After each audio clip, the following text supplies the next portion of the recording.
अस्सलाम वालेकुम तमाम सरकारी मुलाजमीन और पेंशनर को वेलकम करते हैं इस वीडियो में। मुल्क में माशी एमरजेंसी नाफिज करने का आज वफाकी गवर्नमेंट ने नोटिफिकेशन किया है। कुछ बुरी खबरें हैं सरकारी मुलाजमीन के लिए। लीव इनकैशमेंट बंद करने का हुक्म, कॉन्ट्रैक्ट मुलाजमीन को फारिग करने और दीगर अलाउंसेस को रोकने का हुक्म, क्योंकि मुल्क जो है इस वक्त मुश्किल माशी सूरत हाल का सामना करना पड़ रहा है। इस नोटिफिकेशन में ये चीज़ बताई गई है।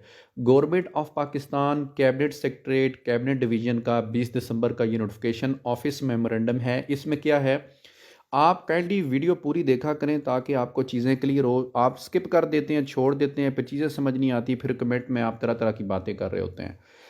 यहाँ पर इसका सब्जेक्ट देखें तो लिखा हुआ है measures taken in view of the financial emergency of the country. मुल्क में जो माशी इमरजेंसी नाफिज करने जा रही है गवर्नमेंट, उस सूरत हाल के अंदर जो है जो मेजर्स लिए जा रहे हैं, इकदाम लिए जा रहे हैं, उनका जिक्र है। अब ये कौन कौन सी चीज़ें, कौन कौन से इकदाम इन्होंने कर दिए हैं। पहले नंबर पर इन्होंने ये चीज़ की है कि all government vehicles used by the officer, जितने भी ऑफिसर्स गवर्नमेंट सरकारी गाड़ियाँ इस्तेमाल कर रहे हैं उनको 120 लीटर से ज़्यादा पेट्रोल जो है वो नहीं दिया जाएगा पर मंथ के हिसाब से, यानी कि वहाँ पर पैसे बचाने की कोशिश की जा रही है। दूसरे नंबर पर अगर कोई ऑफिसर जो है किसी आउट ऑफ टाउन जाता है, आउट ऑफ सिटी जाता है, आउट ऑफ विलेज जाता है ऑफिशियल बिजनेस के ऊपर, तो उसे टीएडीए जो है वो नहीं दिया जाएगा। ये भी ठीक है, खर्चा रोकने के लिए अच्छी बात है। इसके बाद आगे देखा जाए तो कहते हैं कि regulate the financial hardships by removing of all allowances of more than 25% से जायद जितने भी अलाउंसेस हैं उनको ख़त्म करने का, फिलफोर रोकने का ये हुक्म है। यानी कि किसी सरकारी मुलाजिम को अगर बेसिक पे का 50% मिल रहा है, कुछ ऐसे मुलाजमीन हैं जिनको 100% मिल रहा है, तो उन अलाउंसेस को रोकने का हुक्म है। 25% से जायद वाले अलाउंसेस जो हैं वो रोकने का ऑर्डर है इसके अंदर, इमीडिएटली लिखा हुआ है। आगे है avoid paying an any medical bill. Medical bill की मद में ग्रेड 11 से ग्रेड 21 के मुलाजमीन को जो देने का फैसला है वो भी ख़त्म। आगे नेक्स्ट स्टेप जो लिया गया है, there should be no increase in the salaries of employees grade 11 to 21 until the country. Grade 11 से लेकर ग्रेड 21 के मुलाजमीन की तनख्वाहों में किसी किस्म का कोई इजाफा नहीं किया जा सकता जब तक फाइनेंशियल जो प्रॉब्लम्स हैं इनको ख़त्म नहीं किया जाता। यानी कि तनख्वाह जो ये बंद करने की खबरें जो चल रही हैं और उम्मीदें बांधी जा रही हैं ये सरकारी मुलाजमीन के एहतजाज के साथ, तो ये मामला भी अब बंद है। अगला जो फैसला किया है वो ये है कि सरकारी मुलाजिम को जो स्टडी लीव मिलती है और पे के साथ मिलती है, तो ये सिलसिला भी इमीडिएटली बंद किया जा रहा है। नेक्स्ट स्टेप जो है वो ये है कि policy of taking full work from employ with less financial resources should be adopted. एक सरकारी मुलाजिम से पूरा काम लिया जाए कम से कम फाइनेंशियल रिसोर्स के साथ, इस पॉलिसी को भी नाफिज किया जा रहा है। और साथ ये है कि ये बताया गया है कि ग्रेड 7 से लेकर ग्रेड 21 के जो मुलाजमीन हैं इनकी पेंशन के ख़ात्मे के लिए, इनकी पेंशन को कट डाउन करने के लिए, कर्टेल करने के लिए एक पॉलिसी जो है जुलाई 2023 से नाफज की जाएगी। और फिर बता दिया गया है कि 2018 से पहले जो अपॉइंट हुए थे मुलाजमीन वो इससे बच जाएंगे। यानी कि जुलाई 2018 के बाद जो अपॉइंट हुए हैं मुलाजमीन जिनकी इनिशियल डेट ऑफ अपॉइंटमेंट जुलाई 2018 के बाद है, उनकी पेंशन अब ख़तरे में नज़र आ रही है।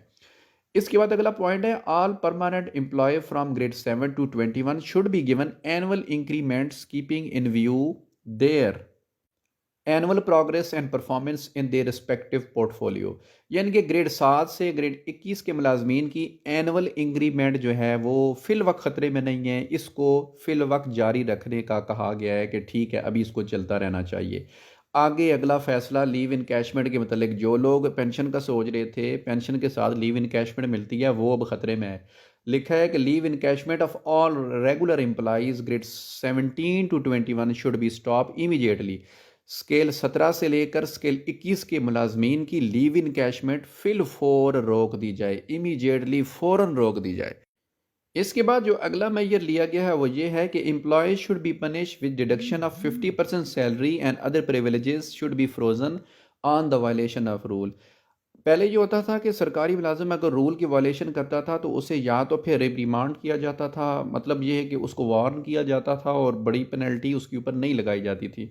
लेकिन अब ये गवर्नमेंट कह रही है कि मुश्किल माशी सूरत हाल है, सरकारी मुलाज़िम अगर कोई रूल की वायलेशन करेगा, कोई भी एम्प्लॉय करेगा, तो 50% तनख्वाह की डिडक्शन, 50% उसकी तनख्वाह काट लें और उसके जो बाकी प्रिविलेजेस हैं, जो उसको मराहत वगैरह मिल रही हैं, वो फ्रोज़ कर दी जाएँ, यानी कि फ्रीज़ कर दी जाएँ, फ्रोज़न कर दी जाएँ, उनको रोक दिया जाए।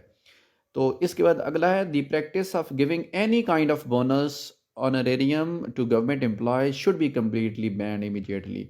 सरकारी मुलाजमीन को, मुख्तलिफ डिपार्टमेंट के मुलाजमीन को बोनस दिए जाते थे, जैसा कि बजट डिपार्टमेंट को दिया जाता था। जब बजट बनाने का इतना बड़ा काम वो करते थे तो बोनसेस मिलते थे, एफबीआर को मिलता था, बाकी और डिपार्टमेंट्स हैं जिनको बोनसेस मिलते थे।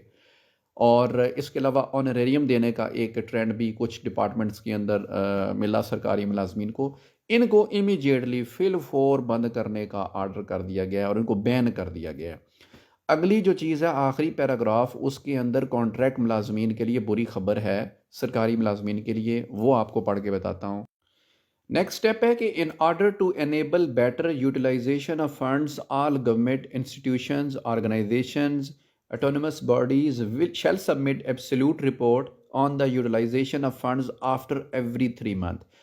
तमाम किस्म की ऑर्गेनाइजेशन, सरकारी अदारे और ऑटोनमस जो बॉडीज़ हैं, हर 3 माह के बाद अपनी रिपोर्ट फ़ंड्स की यूटिलाइजेशन के हवाले से जो है वो जमा करवाएंगी और देखा जाएगा कि उन्होंने इन फ़ंड्स को इस्तेमाल करने में कितनी किफ़ायतशारी या कितनी जो है वो समझदारी का मुज़ाहरा किया है। और आखिरी पॉइंट ये कह रहा है कि government organisation institutions bodies shall establish an 8-hour workload policy for their staff and oblige all to work with new workload policy and terminate the contract of excessive staff। ज़रूरत से ज़्यादा जो स्टाफ है ये टर्मिनेट करें उनका contract और 8 घंटे की वर्कलोड पॉलिसी अपनाएं। तमाम मुलाजमीन को बाउंड करें कि उन्होंने 8 घंटे काम करना है। 8 घंटे से कम जो काम अब नहीं चलेगा और 8 घंटे की पॉलिसी वज़ा करते हुए रेशनलाइज करें और जितना स्टाफ एक्स्ट्रा है तो उनको निकालें। और यहाँ पर ये बताया गया है कि जो डिसेबल एम्प्लॉय है उनका जो है अपना कॉन्ट्रैक्ट, उनको छोड़ दें, उनको जो है ना निकालें, टर्मिनेट ना करें। बाकी जितने भी एक्सेसिव एम्प्लॉयज़ हैं उनके कॉन्ट्रैक्ट को टर्मिनेट कर दें। काफ़ी बुरी ख़बरें इस नोटिफिकेशन के अंदर सरकारी मुलाजमीन के लिए। ये पहला बम है। मुश्किल माशी सूरत हाल हैं और बहुत सारे व्लॉगर्स कह रहे हैं कि पाकिस्तान डिफ़ॉल्ट करने वाला है, डिफ़ॉल्ट कर जाएगा, दिवालिया हो जाएगा। अल्लाह इन तमाम बुराइयों से, इन तमाम मुश्किलात से पाकिस्तान को बचाए। हमारी इकानमी अल्लाह करे बेहतर हो, तो फिर ही सूरत हाल जो है वो बेहतर हो सकती है।